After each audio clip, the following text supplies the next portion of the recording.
Hi, everyone. Thanks so much for joining.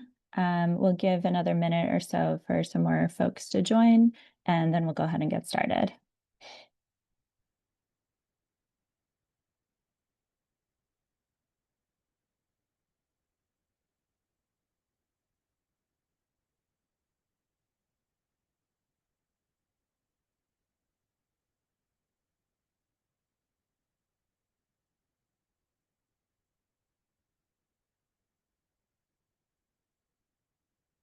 Welcome, everyone. Thank you for joining.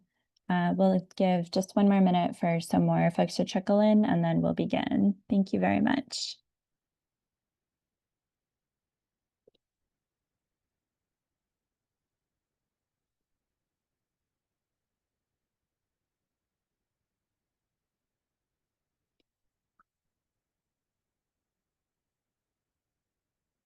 All right, so I think we can go ahead and begin. So good afternoon, everyone, and welcome to today's webinar, which is hosted by the Hepatitis B Foundation's Liver Cancer Connect program. My name is Beatrice Ovich, and I'm a public health program manager at the Hepatitis B Foundation and the manager of Liver Cancer Connect. Thank you all for tuning in this afternoon.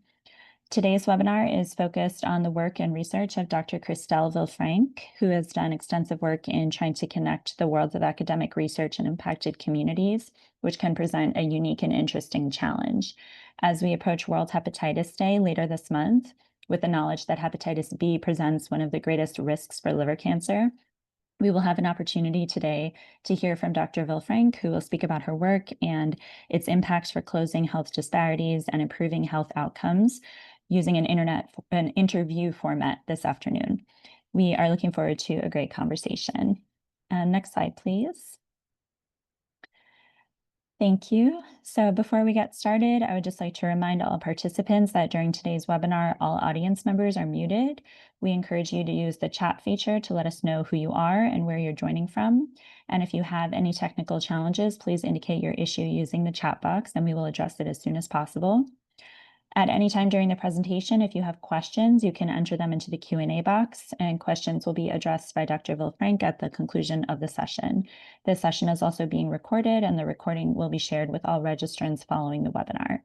Next slide, please. Thank you. So just a quick note about Liver Cancer Connect. This is a dedicated program of the Hepatitis B Foundation that was established for the explicit purpose of raising awareness about liver cancer, both that arises from hepatitis B as well as from other etiologies, and of providing support for those living with and affected by liver cancer through a variety of channels, including email and phone consults, social media, blog posts, a website, and webinars such as this one.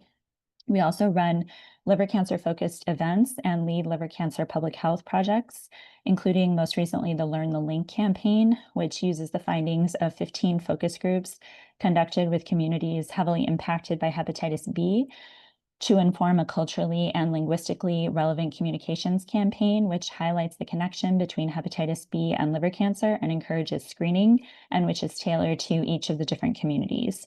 We're hoping to continue to build and expand our programming throughout 2025 and in the years to come, and we'll keep you posted about these developments and further opportunities to get involved. Next slide, please. Thank you. So today we're excited and honored to be joined by Dr. Chrystelle Vilfranc, who's the Assistant Director of Research Integration for the Office of Community Outreach and Engagement at the Herbert Irving Comprehensive Cancer Center at Columbia University in New York City.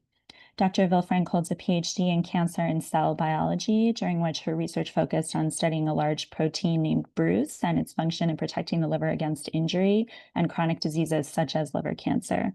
She has written on various topics, including cancer education, food insecurity and its connection to hepatocellular carcinoma or primary liver cancer, mentorship in STEM, continuing education for emergency room professionals, and managing mental health in graduate school. She's created and contributed to a mental health series as well, especially for people of color in STEM. So we're very excited to hear from Dr. Vilfranc today and are grateful to her for joining us. Again, we invite audience members, if you have any questions, to please put them in the Q&A box as they arise, and they'll be addressed at the conclusion of the conversation. So without further ado, we will begin the questions. So, Dr. Vilfranc, I'll start with the first question, which is if you could please introduce yourself in a little more detail and some of the work that you are doing related to primary liver cancer. Yeah, sure. And thanks so much, everyone, for having me. I'm Dr. Chrystelle Vilfranc. I'm a cancer and cell biologist by training. After learning about the biology of cancer, I wanted to pivot and move more towards opportunities to directly impact my community. So that led me more to cancer disparities and community-based research. And so most of my liver cancer work was done actually during my PhD, but I'm currently working on a couple of projects that indirectly and directly involve primary liver cancer. The first project is a systematic review project where I'm looking at hepatitis B intervention programs and their link to care, including liver cancer screening. And so we're trying to identify different papers that explicitly talk about these different programs and evaluate the efficacy of those programs. And then the second project is a food access project. As you mentioned earlier, I'm working on a project with food insecurity where I'm looking at two gastrointestinal cancer clinics here at Columbia, and we're trying to identify people who identify as food insecure, which we define food insecurity just being the lack of access to safe, adequate, nutritious, and culturally appropriate food, usually due to financial or social factors. And so we're trying to identify food insecure patients and recruit them to our study and offer community-based food resources. That's great. Yeah, there's definitely your work around food insecurity and its connection to HCC is really important and unique. I think there's not a lot of work being done in that area, so that's really great. Could you speak to through some of the systematic review if you might not be far enough along in the process, but if you have found any interventions and linkage to care that that has been effective from the review that you've conducted so far. Could you share anything from that? Yeah, they're really the project is actually much more specific. We're looking specifically at programs that are for African immigrants. Mm. And so we are coming up on very few papers, being that we are looking at African immigrants. But there are a few programs actually here in New York City that are doing pretty great jobs of trying to identify and educate individuals about hepatitis B. Um, Vaccination and screening, and then also linking them to care. Mount Sinai having like one being one of like I would say one of the leaders in hepatitis B education and prevention and screening, and then linking to care. I think they have an amazing program so far. So a couple of the papers that I really admire that we've come across are from Mount Sinai's group. So. Yeah, I know Mount Sinai is definitely a leader in terms of certainly working with African immigrants and hepatitis B and has really innovative approaches, I think, using things like even blood pressure screenings to, integrate hepatitis B care. So that's really great to hear.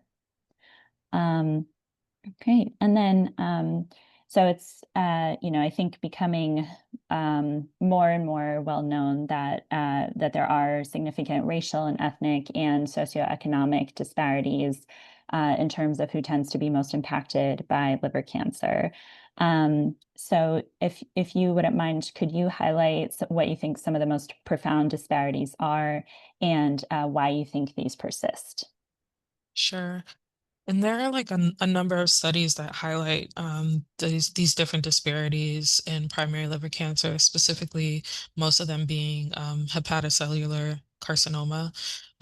They're looking at. And so we know that Asian Americans and Pacific Islanders, they have had the highest incidence rates of HCC or primary liver cancer in the US for a while. And that's largely due to hepatitis B virus infection. We know that Black and Hispanic individuals, they also have higher rates of HCC compared to non-Hispanic whites. There was a study that specifically looked at Black and Hispanic individuals and then comparing them only to non-Hispanic whites. And Mhm. they attribute that mostly to Hispanic individuals having increased rates of non-alcoholic fatty liver disease, as well as different metabolic syndromes. And then with African Americans, they are attributing it to the fact that they are disproportionately affected by hepatitis C virus. Mm, And so we know that those are key risk factors of HCC as well. We also know that like Black patients, they are experiencing delays in diagnosis of liver cancer, and they usually are by the time they're diagnosed, they are usually diagnosed at more advanced stages of HCC. Um, and Latina and Native American patients are also experiencing a delay in diagnosis as well. Um, and we know that this delay in diagnosis will have like a trickling down effect, right? So will also lead to less access to like curative treatments. They'll be less likely to receive certain forms of treatments because they're diagnosed later. Um, Speaking of treatments, we know that liver resection as well as like liver transplantation, there are some disparities there as well, where lots of Black and Hispanic patients are less likely to receive liver transplants for a variety of reasons. And we know that a lot of uh, individuals from lower socioeconomic backgrounds, they're also less likely to receive like regular liver cancer screening. They're mm, not offered certain forms of treatments, or they cannot afford certain forms of treatments. And unfortunately, a lot of minorities, racial and ethnic minorities, are disproportionately among those lower socioeconomic backgrounds as well. So there's like an overlap, and like an compounding type of disparities amongst those groups, unfortunately. And I think some of these barriers really persist because of a lack of insurance, or just underinsurance, for some individuals. We know that not being able to afford advanced imaging because your coverage like does not cover like these advanced imaging, if there's no justification for for your doctor to order advanced imaging, then it'll likely get rejected by insurance companies.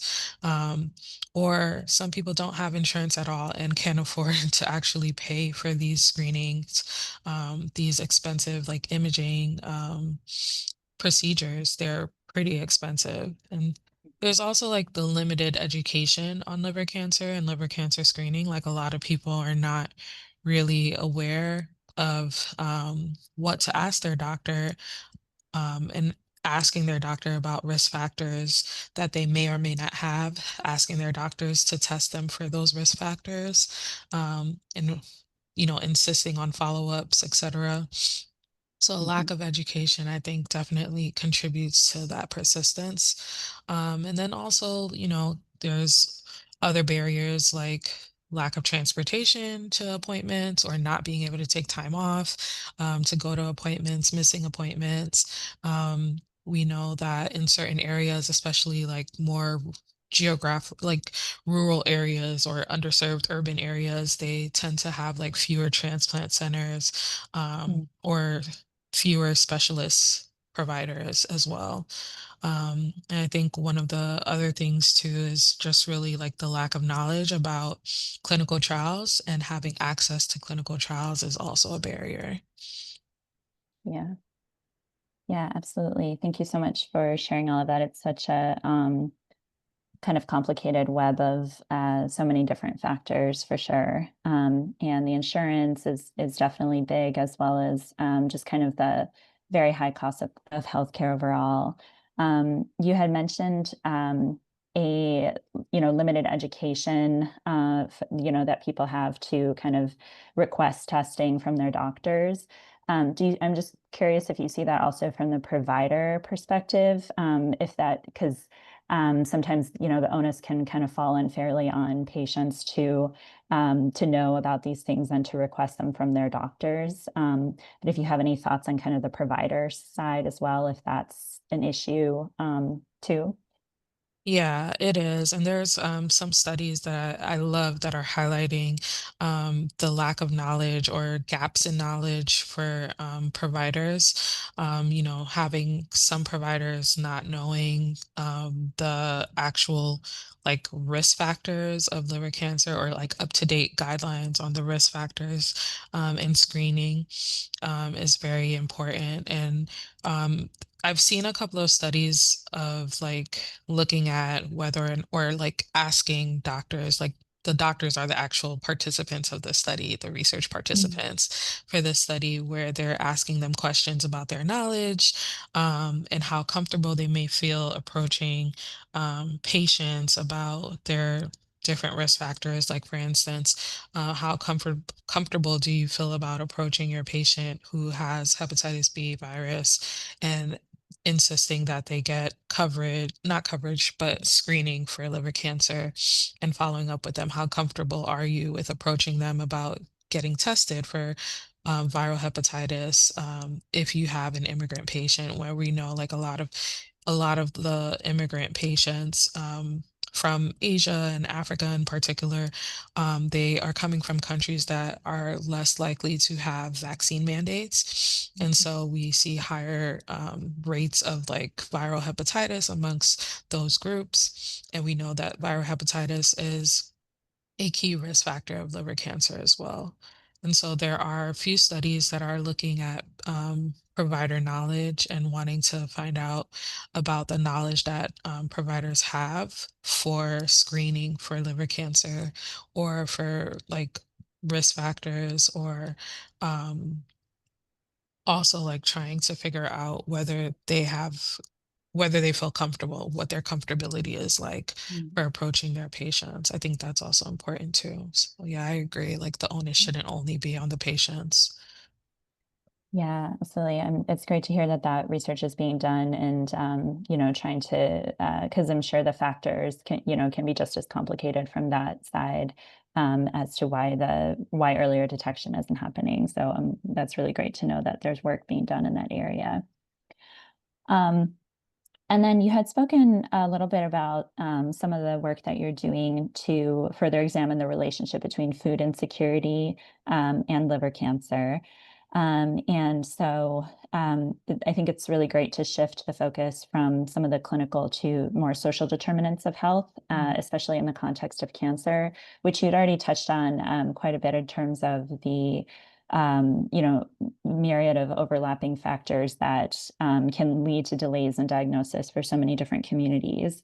Um, if you do you have anything else to kind of share about any significant conclusions that you found from your work in the food insecurity and liver cancer relationship, and or if there are any future directions that you hope to take this research or to see for research in this area in general?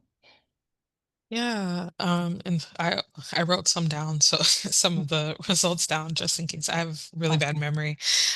So if you all see me looking down, that's what I'm looking down at. But I definitely want to share about a recent paper that we're very proud of, where we looked at the relationship between food insecurity and hepatocellular carcinoma risk. And so we used like a national database to try and evaluate the risk of HCC and food insecurity on more of like a county level. And so we found that higher county level food insecurity was actually associated with higher risk of HCC.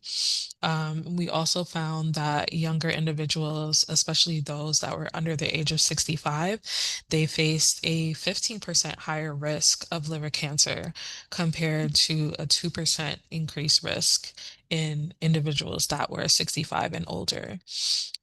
And we also found that food insecurity is likely a contributor to more advanced and aggressive forms of HCC as well.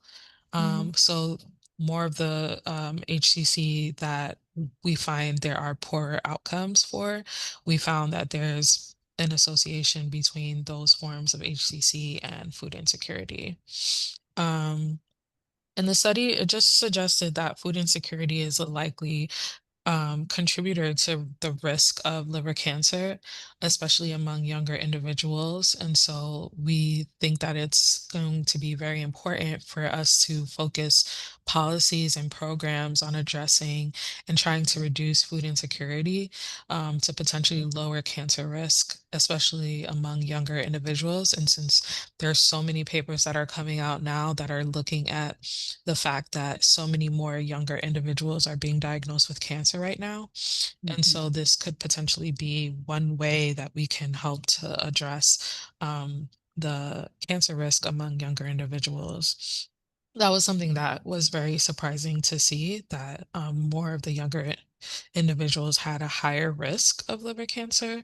Um, I'm sure there are a lot of number of different factors that could potentially be contributing, but we specifically focused on food insecurity. Um, and we're trying to move forward with like looking at food insecurity. I think I talked a little bit about the project, but this project is not going to focus solely on liver cancer. We wanted to, but unfortunately, we do not have that big of a liver cancer patient population here. Um, and so we wanted to broaden our study population. And so we're going to be looking at anyone with a GI cancer diagnosis within the last 2 years. And so we'll be trying to identify individuals who are food insecure and recruit them into our study. And we're hoping to be able to connect these individuals. If they agree to participate in our study, we're hoping to be able to connect them to community-based food resources, and even be able to provide some fresh and whole food delivery services to some of the individuals that are participating in our study. That's great. Yeah, that sounds like an amazing project, and really interesting findings as well, especially that a younger demographic is who is experiencing food insecurity is has a quite significantly higher risk for developing HCC.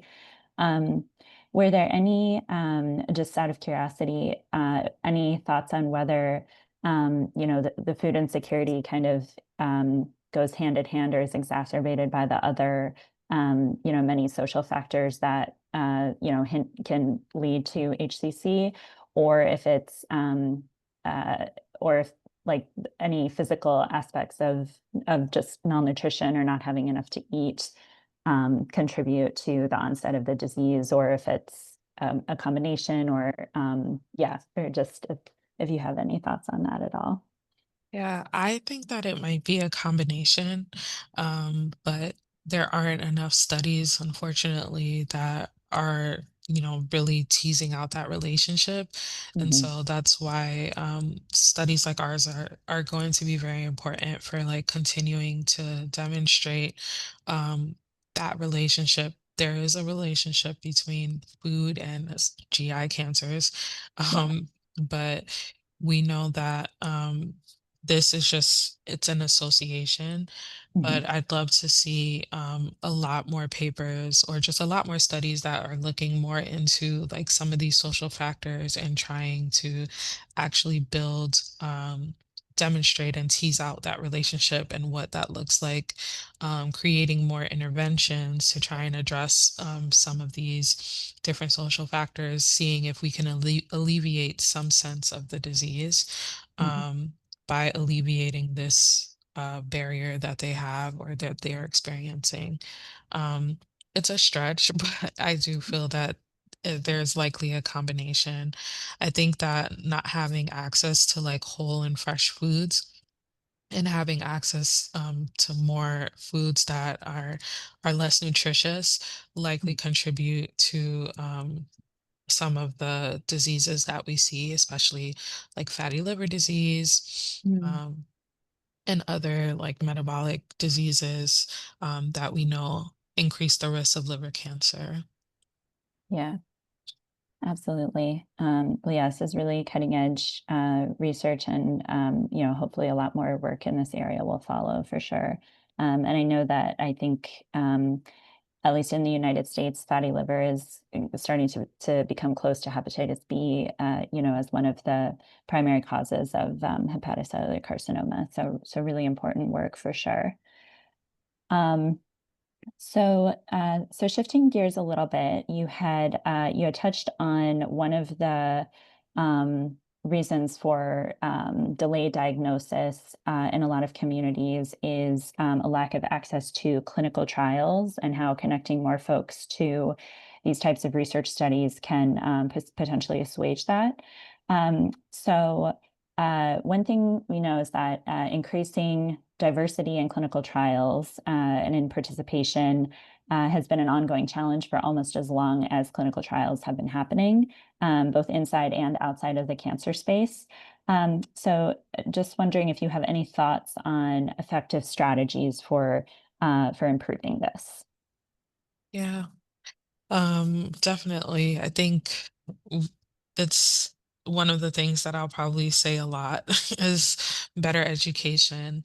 And by education, I don't mean just like going out into the communities and talking to them about what clinical trials are, but actually doing commercials, like some form of commercials. Like there could be commercials playing on the TVs in medical centers and hospitals that are of patients, current patients of clinical trials, talking about their experiences, giving testimonies of their experiences with clinical trials, or in conjunction with like having a medical provider like talking about what clinical trials are, what its importance is, having researchers be part of this. I was part of a uh, documentary that educated individuals on clinical trials, and it was such a powerful seeing the last bit of it. They interviewed researchers, they interviewed clinicians, they interviewed patients, they interviewed community advocates, patient advocates, etc. And seeing it all come together, it was just, I wish that I could display this on a mass TV for like the whole world to see, because I think so many people need to see something like that in order for them to better understand what clinical trials are. Um, I think also like the actual design of clinical trials needs to be reimagined. We need to think of how we can support the participants. Like, what's the best way that the participants will be supported throughout the whole trial? So, identifying different barriers, potential barriers that folks could have, like not being able to take off too much time of work because you'll lose out on money. Can we provide some forms of compensation for participating in the clinical trial? Are we providing adequate compensation, for an individual who might miss a few days off of work? Do we have flexible hours? Could we provide more flexible hours so that someone doesn't have to miss work? Do people need transportation? So factoring in transportation to part of our budget when we're budgeting for the clinical trial, factoring in different costs and like different barriers and different ways that we could incorporate some sort of a solution, I think is going to be the best way for us to like redesign clinical trials, and just reimagine how clinical trials can be. And I think that'll make them a lot more accessible. I think even having clinical trials in more hospitals, like federally funded hospitals, Mhm. as well, like having like letting those patients have access to clinical trials.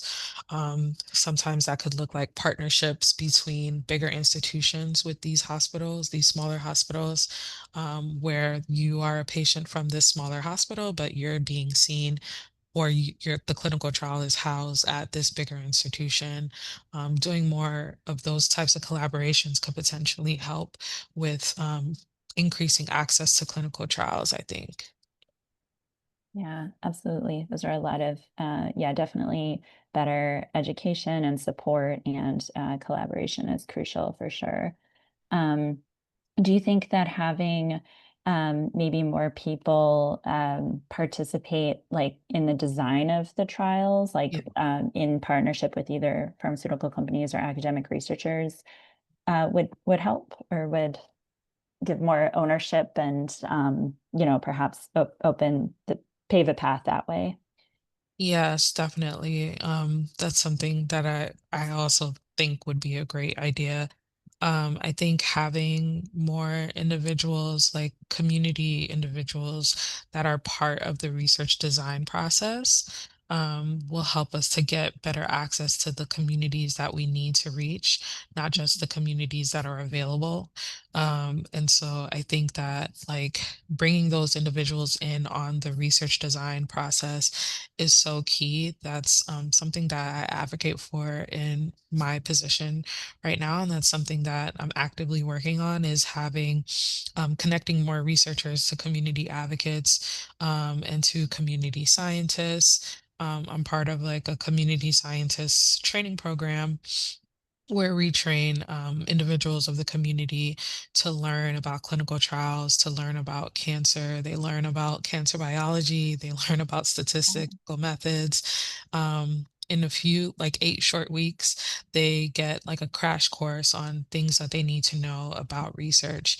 And so they become the most perfect individuals for researchers to be able to work with when they're considering having the voice of the community as part of their study.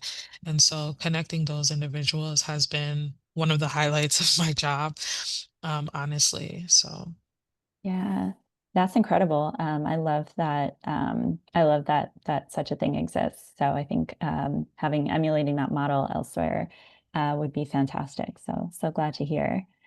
yeah. Um, and then, so kind of on the other side of the coin, do you have any thoughts on, how more people who are impacted by HCC can benefit from the results of clinical trials and research, which can often, um, for example, access to improved access to therapeutics, which can often only benefit the people who most frequently participate in clinical trials to begin with. So, yeah, so any thoughts on it might be whether it's similar or different to improving access to approved treatments once they've been through the trial process?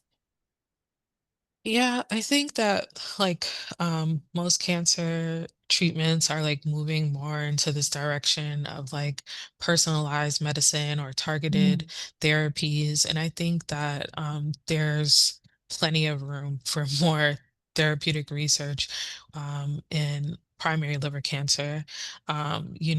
With one of the most effective forms of treatments being um, transplantation of the liver, like that's among mm, one of the most effective forms of curative treatments. We definitely need to, and if most people are not able to actually qualify for liver transplants, we definitely need to broaden the actual list of treatments that are available to individuals. And so I think that with increasing clinical trials that are focusing more on HCC therapeutic research, that'll allow for more people, for us to better understand more of the mechanistic things that are happening, like on the molecular level. In these different types of cancers. And I think that being able to profile different tumors, et cetera, like I would love for us to live in a world where everyone's tumors are profiled and we get mm, to understand what is going on molecularly, and we can better treat each person based on their molecular tumor profile. If only we had the money and endless funds to do something like that. But I would love for, HCC clinical trial research, love to see much more papers about that.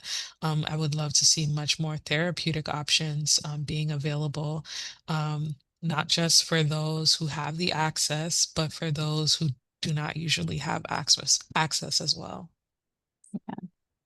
Absolutely. Yeah, the idea of getting more individualized understandings can only, benefit more people and the field as a whole. So I think that would be a great direction to move in. Um, and then one thing, so to come back to, so you mentioned the community scientist training program that you're doing, which is amazing. And so I'd love if you wouldn't mind kind of expanding a little more on that and kind of what it looks like and how it kind of or just going into like the program design of that in case people might be interested in learning a little more about that. And then any other effective strategies that you found for community outreach and education and kind of, translating science to the community would be great. Yeah, so the Community Scientists Institute is a baby of a multi-institutional program. It was a multi-institutional grant that we had between Columbia, um, Mount Sinai, Albert Einstein, and the City College of New York in Harlem. And so because we have that partnership with the City College, we're able to provide certificates. And so we are running it as a certificate program under the City College of New York. That way, tuition prices are much more affordable because it's Okay. not one of these bigger name um, expensive institutions. Yeah. And so we had a number of different lecturers that would come in. There's 8 modules. The most recent iteration of it looked like 8 modules, 8 weeks, 8 Saturdays in a row. And we brought in individuals who were like community board members. We had people who were cancer survivors. We had individuals who already worked in like the clinical trial space, who were like clinical research coordinators who wanted to learn a lot more and just be able to interact more with like community members. It's been open to a number of different individuals on the community level. And so it's a group of individuals. Most of them get scholarships. Very few actually pay for the program. Most of them are sponsored by one of the institutions. And so they're able to participate in the program. It's 8 weeks. There are about 2 to 3 modules each week, so it's a little bit intensive. We start them off with the basics of uh, research, what an experimental design is, what the research process is.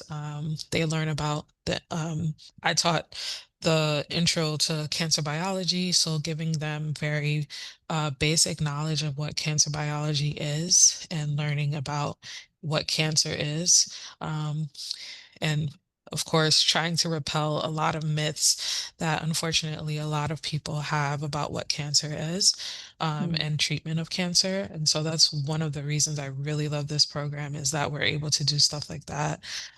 They were able to learn about, they got a short introduction to biostatistics and statistical methods. They learned about clinical trials, community-based participatory research, and a number of other different courses. And so at the end of the course, they also design their own program. They do like a group project where they design their own program, a community-based program with all of the materials that they learn. If they had endless money, an endless budget, what kind of program would they bring to the community? And that's their final project that they usually present. And it's a beautiful thing. And we stay in touch with all of the individuals who have participated in the program. And right now, what we're doing is that we're designing this program where I'm connecting these individuals who have completed this program to researchers who are currently looking for a lay advocate or a community advocate to apply for research funding with. Um, and it's been a great experience, Wow. honestly. Um, I know, like, especially as a basic scientist by training, that is very unfamiliar territory for some people. They don't know where to start, where to begin, or like, who do I call?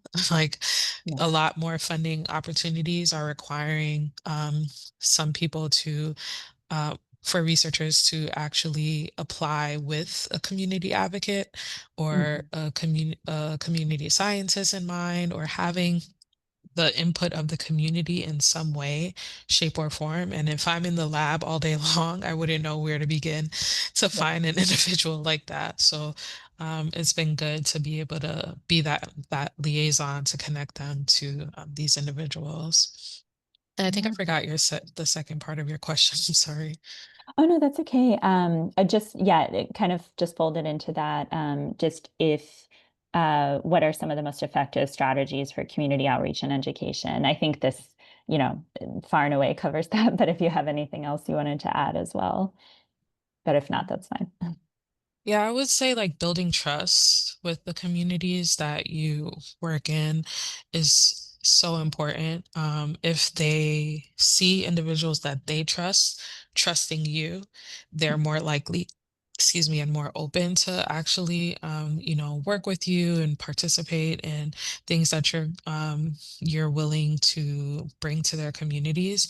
One of the things that I think is like one of the biggest ways that our team has been able to like open the doors to certain communities is we offer free health workshops. And Mhm. so we will provide workshops about different types of cancers and different types of screening for those cancers, overall health education.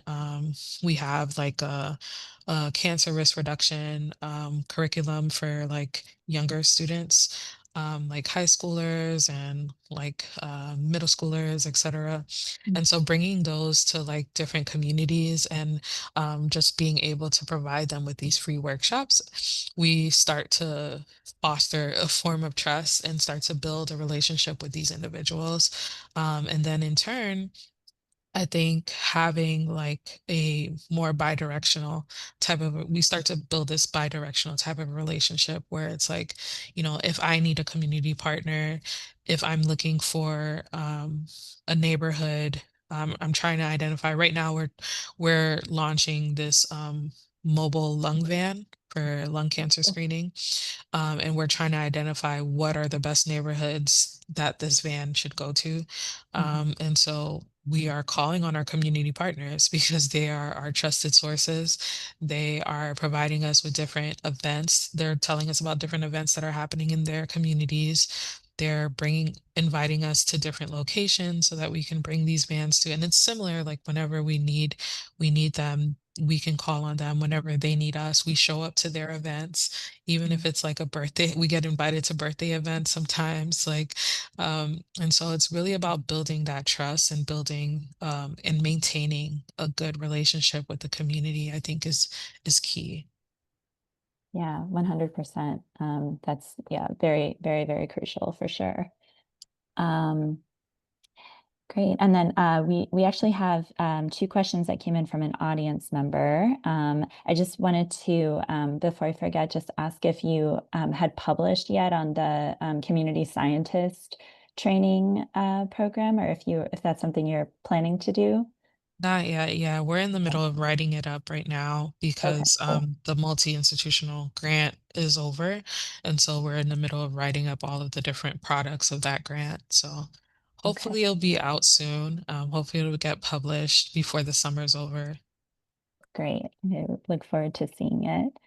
Um, so we have an audience participant who says, thank you very much for the work on the systematic review in regards to the link between food security and liver cancer. I'm wondering if you have come across any study that examined any nutritional biomarkers as mediators between food insecurity and liver cancer in terms of risk or progression. Mm. No, I have not, but that is definitely something that I should look into for sure. I haven't looked into that at all. I've mostly been looking, I know I'm a basic scientist by training, but I have not looked into that at all. That's a good idea. Thank you. Cool. Um, and then the second question is, in your opinion, which of the recommendations discussed in the review seem most feasible and sustainable for preventing further liver damage, particularly among individuals with liver cancer from underdiagnosed or underserved areas, such as from the global south?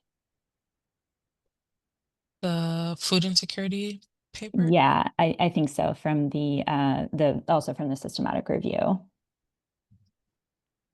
From the systematic review or from the food insecurity paper? I'm sorry. Um, so I think which of the recommendations discussed in the review? So I think from the systematic review, um, in terms of I think hepatitis B and linkage to care Mm, seem the most feasible and sustainable for preventing further liver damage, particularly from people most at risk. mm. Sorry, I'm just rereading. Oh yeah, take your time.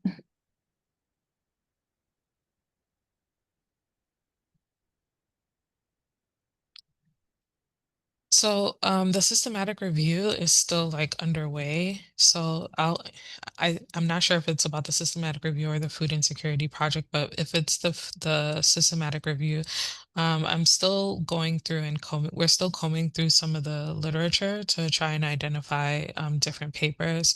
Um, we're more so looking at this from like an implementation science lens, and where we're trying to actually just like measure how effective some of these intervention programs are.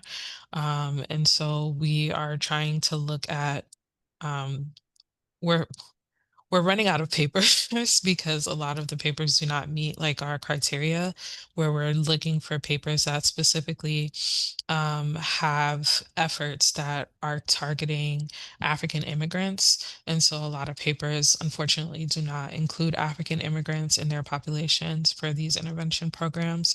And then also, we're looking for papers that are not just education about hepatitis B and and liver cancer, but actually offering some sort of like intervening in some sense, either through providing vaccines and then also following up with those that are provided with vaccines.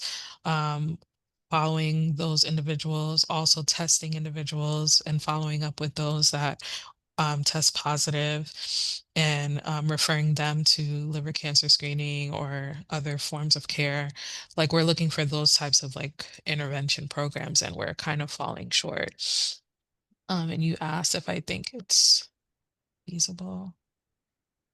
So some of the papers that are involving like recommendations only, like so we're not really including papers that are just highlighting the problem. We're looking for papers that are actually reporting about intervention programs that are happening. And so papers that are just highlighting the issues, we're not including in this systematic review. We're trying to highlight the fact that there really is a limited number of intervention programs for African immigrants in the US. I Perfect. hope Thank that you. answered the question. Yeah. And if you do for the asker of the question, if you would like more information or clarity, you can feel free to send an email following the webinar, and we can follow up as well. Yeah. Um, Great. So I think so just some kind of final questions. So we had talked a lot about, a lot of the gaps that exist in, the disparities that exist in the epidemiology of HCC, and some, creative and innovative ways for kind of for addressing these. So just any kind of final thoughts or um, overarching thoughts on what really needs to happen to truly move the needle on HCC outcomes in the US, which have kind of remained stubbornly stuck for quite some time, and just the gaps that need to be filled to improve outcomes. Yeah, I think for me, I'm a big prevention person. And so I think that we've identified so many risk factors for HCC, and I think that we should spend more time managing those risk factors, Mhm. and so that there is no progression to HCC. Like, I think that if we did a better job at like putting more of our funding and our resources and our efforts into managing some of these risk factors that we know, like chronic liver disease, fatty liver disease, viral hepatitis, if we put more of our resources into managing these, I wonder if we would have such a big issue with liver cancer in the US, because most of what we're seeing as the rise of liver cancer rates in the US, we're attributing them to the risk factors being on the rise. We're saying that, we're seeing more incidence rates in Hispanic individuals because we're also seeing that these individuals are having higher rates of fatty liver disease, they're having higher rates of metabolic syndrome. We have more African Americans that are having increased incidence rates in the US, likely due to hepatitis C virus infection. And so, what are we doing to manage some of these risk factors? I think that we need to put a lot more effort into managing these risk factors and better studying um, the path. We've teased out the pathway pretty well. We're still identifying different molecular mechanisms to try and stop HCC in its tracks in a sense. Um, but yeah, I think we need to stay more to the left at all of those different risk factors and like studying those a little bit more and studying management and treatment of those a lot more. And hopefully that will in turn reduce the incidence rates that we're seeing that are rising in this country. 100%. Especially, knowing that a lot of the factors like hepatitis B is vaccine preventable, Mhm, hepatitis C has a cure now, mhm, and even, metabolic or fatty liver disease, as you spoke about with your work in food insecurity, there's ways to mitigate that as well. So, definitely addressing those and preventing HCC as much as possible is crucial for sure. Um, well, this has been such an insightful conversation. Thank you so much. Do you have any final thoughts you'd like to share or comments before we wrap up? I'll just share what I always share with people is just always encouraging people to be their best self advocate Mm. um, in terms of like being the patient that speaks up for themselves. Yeah. I saw one of my colleagues, Dr. Jones, is here. I'm sure doctors like her will definitely appreciate a patient that, you know, speaks up um, is very aware of like what's happening in their body, not minimizing things that you think are wrong, like or something that might be awry, like actually speaking up about it, bringing it to someone's attention, because it may be a problem later on. And the longer that we wait to say something or to see someone about it, um, the worse it likely gets. And we have to remember, especially like with um, a lot of these GI cancers, they are what we call silent killers, where they go asymptomatic for such a long time. And by the time there are symptoms, it's often usually too late. And so I would encourage everyone to really be a good self advocate when it comes to their health and learning about everything that you can, and learning about different things and asking your provider about it, asking a trusted provider about these things that you're learning. Try not to self-diagnose. There's a difference between self-advocacy and self-diagnosis. Don't self-diagnose yourself, but just be a good advocate and speak up for yourself. And if you feel like someone is not taking your concerns serious enough, there's other providers. And so I just wish everyone the best and thank you all so much for having me today. Wonderful. Thank you so much. Yeah, very important words for us all to heed. So thank you. Well, this has been so great. So we really appreciate you being here. Thank you so much for your time.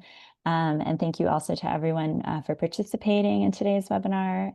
We hope that you found it informative and valuable and can take some of these great insights forward. Especially, just some of this work is so exciting and really on the forefront of bridging, communities with science that is desperately needed. So it's really great to hear about this. Again, this webinar was recorded and the recording will be shared with all registrants. And we can also share email addresses for further follow-up questions and some of the resources from our Liver Cancer Connect program as well, and our website for more information. So thank you so much again, Dr. Vilfranc, and thank you to everyone for joining and hope you have a wonderful rest of the afternoon and week. So. Thank you. Thank you. Okay, take care. Bye. Bye.